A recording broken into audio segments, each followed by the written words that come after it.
Hi, this is Sarit Switzer, and welcome to the It Is Taught podcast, a podcast devoted to the teachings of Rabbi Shneur Zalman of Liadi as recorded in his most famous work, the Tanya. My hope for this show is to make these teachings accessible and relatable to the average person, regardless of prior Jewish education or affiliation. The episodes follow the prescribed daily study portions and are meant to serve as practical lessons in how to live your life as your true self and develop an authentic and powerful relationship with your Creator. I have personally experienced the effects the study of this work has had on me, and I'm excited to share what I can of this knowledge with you. So please join me on this journey of learning, self-growth, and connection with your source.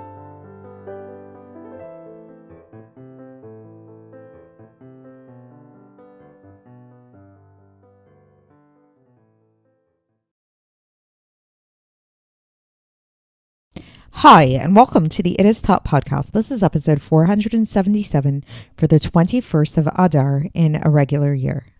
And today we are beginning a new chapter, one that is pretty famous in Tanya, chapter 36. And the reason why it's so famous is it addresses the age-old question, perhaps the oldest question known to mankind, namely, what is the meaning of life? So this is a question which has perplexed philosophers for literally centuries.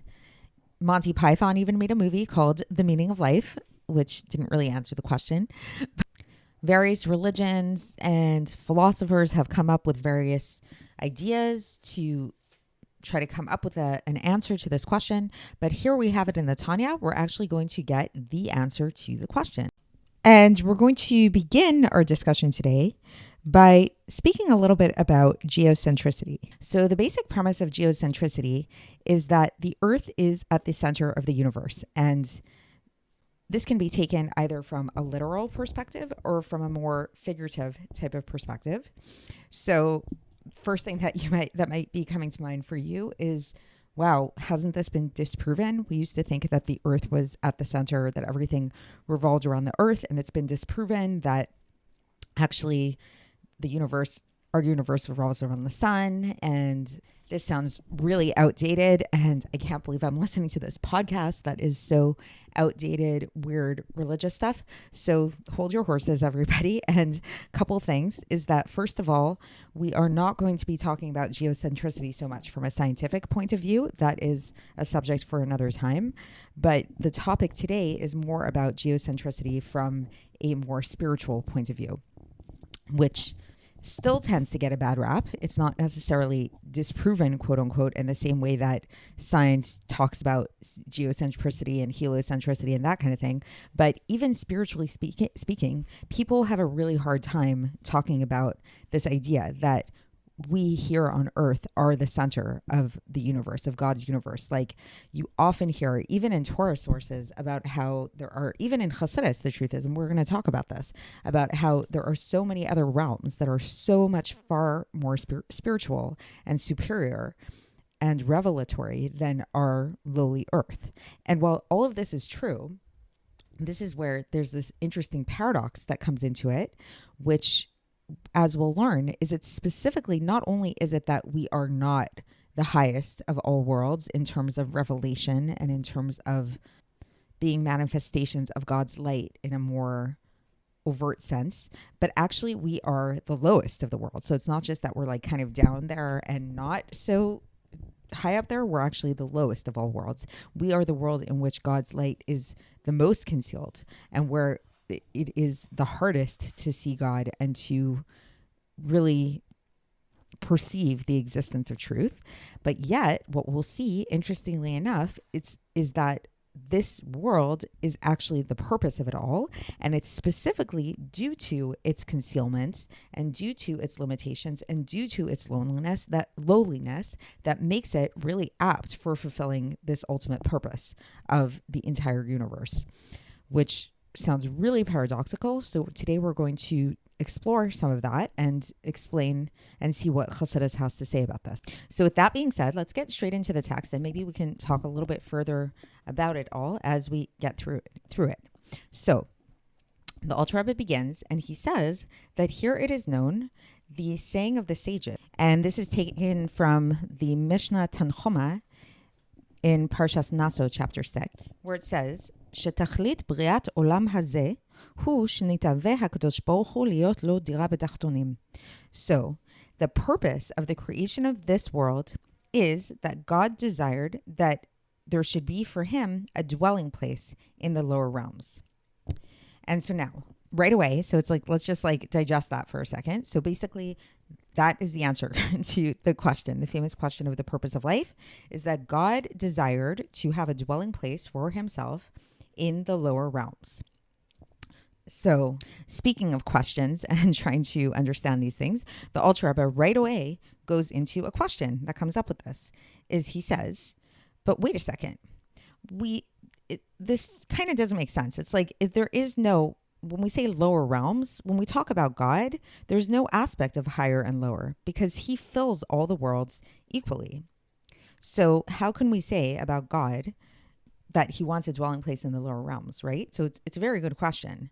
So again, just think about that question. Each one of these things, like heavy stuff here, is God desires to have a dwelling place for himself in the lower realms. But God is everywhere. There is no higher and lower for God. So what does this mean that he wants to have a dwelling place in the lower realms? So the explanation, the Alter Rebbe says, is that before the world was created, there was him and him alone, exclusively and uniquely and totally united. And he filled this entire space within which he created the world. And so too now, it is like this for him too. So from his perspective, this is exactly the same. So he fills everything equally. What is the change? So there is one change. What is that change? The change is to the receiver. So to those who receive his vitality and light, that they receive through different garments, many different garments that conceal and hide his light. As it says, Ki lo yar'eni ha'adam v'chai. So that is from Shmos chapter 33, verse 20, which translates as, for no man can see me and live. So the simple understanding of this idea, this teaching, is that no person can actually see God and live. So then the Alter Rebbe brings another explanation of this that comes from the sages, namely from Sifrei, which says, when it says Ki lo yar'eni ha'adam v'chai, which again literally means that no man should see me and live, this word chai and live is an allusion to another word, which is chayot, which is a type of angel. So meaning to say that not only men, but even angels themselves are not able to handle the full expression of God. And this is the whole idea of this thing which is called hishtalshelus. So hishtalshelus literally means like a chain-like descent. So this is a term that comes up a lot in Chassidus. So the hishtalshelus is like this chain-like descent of the worlds and the way that God's life force comes down through all of the worlds. So here the Alter Rebbe says it's the descent from one level to the next through many different garments that hide the light of God and the life force from which come from God, until this physical world was created, this actual physical corporeal material world, which is the lowest of all the worlds. There is no world that is lower than our world in terms of the concealment of the light of God. And it's a doubled and redoubled darkness here, up to the point that it's full of klipos. So remember, we talked about those klipos that are the husks that conceal godliness, and sitra achra, which is that other side. So the other side, which is against God in actuality, to the point that they're able to say that they are, and there's nothing aside from them. So it's like this, we live in such a world of such high concealment that there are entities and there exists this ability to have a consciousness of really, really not seeing that there's anything that exists other than you as an individual, and totally not having an awareness of God. So what we've learned so far is that the purpose of life is, in one sentence, that God desired to have a dwelling place for him in the lower realms. So now we brought up a question in this regard, is we said, how do we understand this? Because when it comes to God, there is no higher and there is no lower. God is everywhere. God is everything. Like we've already talked about this. So how could this be? And so what the answer that the Alter Rebbe gave is that there are two perspectives. There's God's perspective and then there's our perspective. So it's true. From God's perspective, there is nothing but him.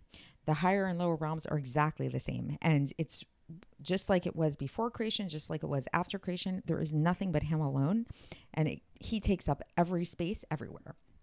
But from our perspective, there is a change. And from our perspective, we don't see God very clearly. And God set up a system whereby his revelation and his light gets concealed each and diminishes from level to level. So there's this thing called hishtalshelus, which we talked about, which is this chain-like course of events. And it's this chain-like reactionary type of thing that happens from level to level throughout the worlds that causes each level to conceal and hide God's light a little bit more until we come down into our world, our physical world in which we live, which is the lowest of all the worlds and which conceals God the most. And this is why this is called the world of klipos, which is called husks, and the world of the sitra achra, which is the other side, where we can actually have an existence here in this world where you have people who, God forbid, call themselves atheists, who don't even see that they have a creator, that they have something, a place that they came from.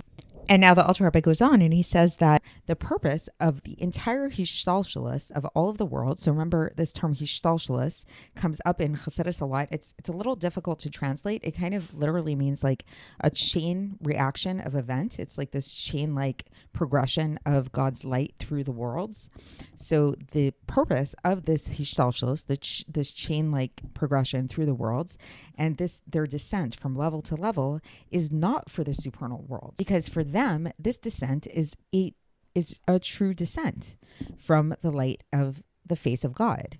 But rather, the whole purpose of everything is our world, this specific world, this lowly world, because this is what arose in the will of God in order for him to have nachas, like to derive pleasure, to subdue the sitra achra, this other side, the side that opposes God, and to transform darkness into light, so that the infinite light of God will shine in the place of darkness and the place of sitra achra, which is this world. This is the place of darkness and sitra achra.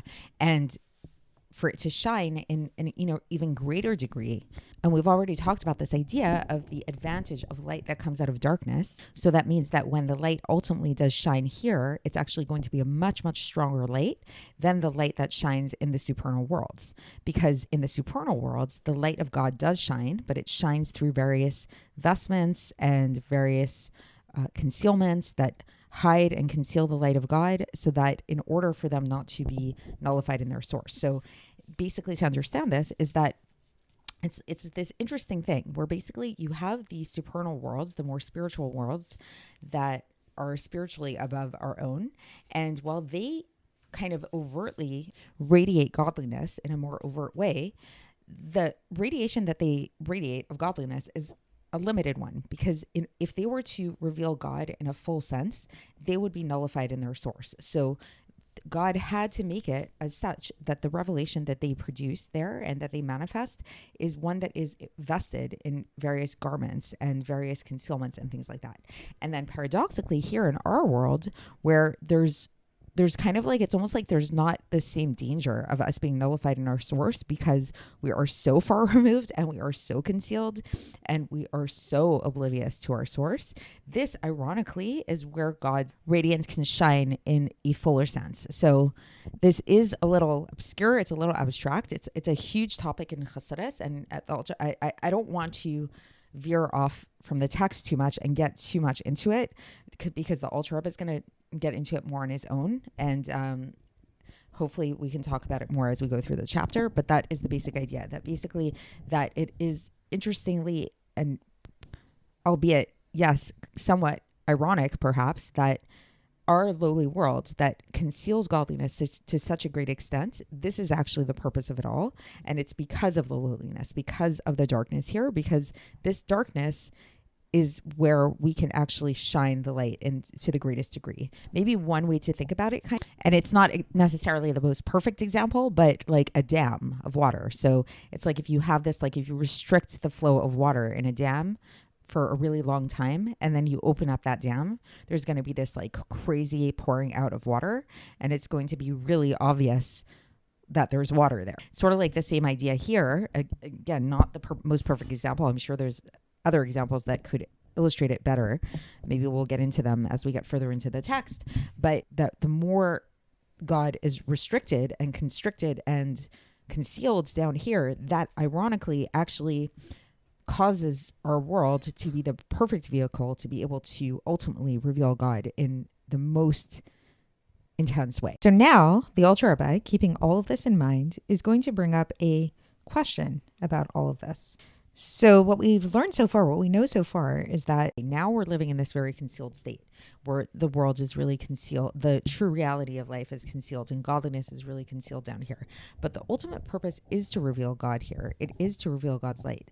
So how can we do that without expiring in our source? When we really have come to kind of equate this idea of revelation and nullification of self, and we talked about how in the more supernal realms, that's why they need all these concealments and garments and all that kind of stuff. Why isn't that? How are we going to counteract that down here? So yes, while right now we have the biggest concealments and the most intense constrictions of God's light, the ultimate purpose is to reveal God down here. So how are we going to do that while still maintaining our existence? Because we know that God did want there to be an independent existence apart from him. So it seems like quite paradoxical. And how does this work exactly? God actually set up an antidote specifically for this purpose. And this antidote is what we know of as Torah. So interestingly, we tend to think of Torah as being this book of either history about the Jewish people or maybe about the creation of the world. Maybe it's a book of laws, how to live our lives and connect to God and that kind of thing. But the way that the Alter Rebbe is going to define the Torah, or the angle that he's going to examine the Torah at, is seeing Torah as an antidote for not expiring and for not being totally nullified in our source, the way that the other realms might have been if they didn't have their garments and their concealments and things like that. So the Alter Rebbe says that this is why God gave to the Jewish people the Torah. Because what is the Torah called? The Torah is called strength and power. And then here the Alter Rebbe cites the Gemara in Sanhedrin, page 100b, that God gave strength to the tzaddikim, to the righteous people, to be able to receive their reward in the future to come without having them have to expire in their source, be nullified in their source, truly in the light of God, which will be revealed in the future without any concealment at all. So in the future to come, we will actually experience God in a more pure sense, in a way that he is not concealed at all. And so the Gemara is teaching us here that Hashem actually gave the tzaddikim, who are going to receive this reward, who are going to receive this tremendous revelation in the world to come, he gave them some kind of strength to be able to withstand this without expiring in their source.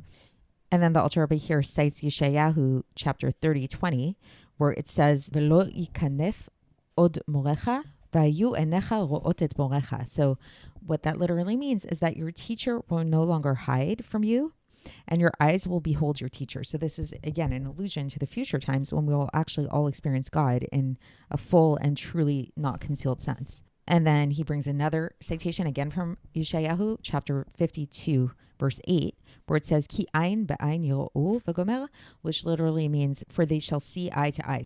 And then another citation here, this one comes again also from Yeshayahu, chapter 60, verse 19, where it says, Lo yelach od hashemesh le'or yomam v'gomer, ki Hashem yelach le'or olam v'gomer. Which literally means the sun shall no longer be your light by day, for God will be your eternal light. So again, it's all of these verses and citations are there to teach us and to kind of explain to us this idea that in the future to come, God will be totally revealed to us and we'll be living in this world of more truth and truly seeing the true reality. And then the Alter Rebbe concludes here, and he says that it is known that the days of Mashiach, and especially when the dead will be resurrected, is the ultimate purpose and the completion of the creation of the world. And this is why the world was created from its beginning. And then there's a footnote here that the Alter Rebbe gives in brackets where he says that the main reception of reward is going to be in the seventh millennia, as it is written in the Likkutei Torah of the Arizal.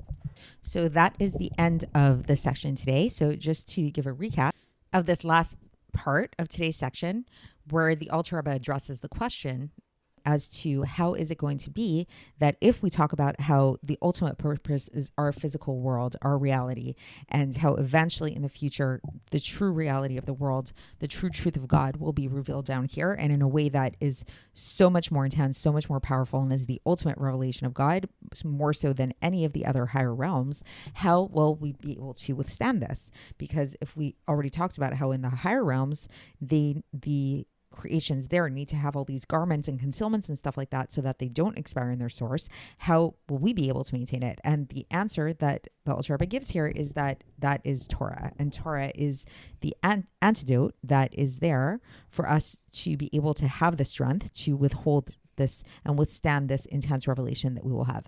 So we're going to continue along these lines tomorrow when we get further into this and try to understand what this means exactly, because he didn't really elaborate yet on all of this and how Torah is the antidote and how does it protect us in this way. So stay tuned for that, and I will speak to you then. Thanks for listening to the It Is Taught podcast, hosted by Sarit Switzer.